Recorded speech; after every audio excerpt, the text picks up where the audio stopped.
warahmatullahi wabarakatuh. Perkenalkan, nama saya Aisyah dari Prodi Agribisnis dengan NIM 09105809D1027.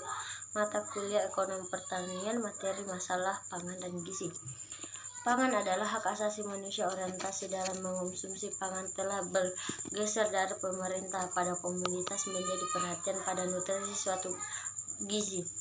14.1 Kebijakan pangan dan produksi pembangunan pangan. Kebijakan pangan adalah suatu pernyataan tentang kerangka pikiran dan arah yang digunakan untuk menyusun program pangan guna mencapai situasi pangan dan gizi yang lebih baik. Di kebijakan pangan oleh pemerintah Indonesia telah dimulai sejak Indonesia merdeka.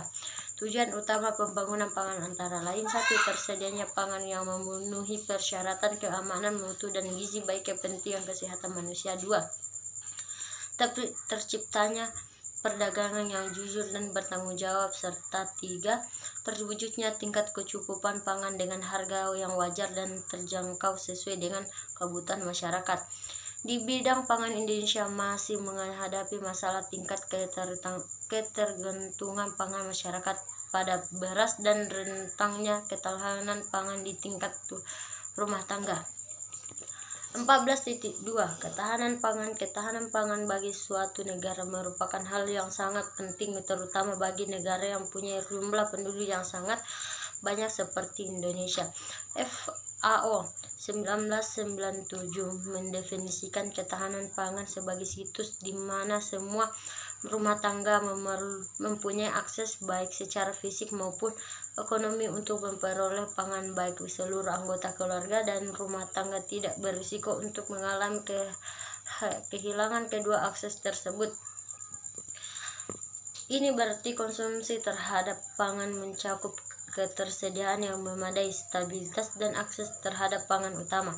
14.3 Penganeka-ragaman pangan. Penganeka-ragaman pangan, Undang-Undang Nomor 7 Tahun 1996 tentang pangan menyebutkan bahwa pangan mencakup makanan dan minuman, hasil tanah, ternak, hasil tanaman, ternak, dan ikan, baik dalam bentuk primer maupun olahan. Ukuran verifikasi konsumsi dibagi menjadi dua kelompok antara lain: sektor identifikasi konsumsi pangan sederhana. 2. Sektor verifikasi konsumsi pangan terukur. 14.4 Konsep dan kegunaan pola pangan harapan. Pola pangan harapan adalah susunan beragam pangan yang didasarkan dan pada sumbangan energi tiap kelompok pangan baik secara absolut maupun relatif dari suatu pola tersebut dan konsumsi pangan. Hal paling penting dari sasaran pembangunan pangan tersebut adalah orientasi penyediaan pangan tidak lagi semata-mata berorientasi pada peningkatan kualitas, tetapi juga berorientasi pada kualitas. 14.5 Strategi pengembangan pangan menuju pola pangan harapan. Strategi pengembangan pangan menuju pola pangan harapan: kacang-kacangan, buah, biji berminyak, gula dan minyak, serta lemak umumnya juga defisit, sehingga konsumsi dan ketersediaan konsumsinya harus ditingkatkan. Peningkatan ketersediaan pangan untuk menutupi defisit konsumsi dapat dilakukan melalui peningkatan produksi dalam negeri. Untuk mencapai pola pangan harapan, beras merupakan satu-satunya komoditas yang perlu diturunkan tingkat konsumsi pangan.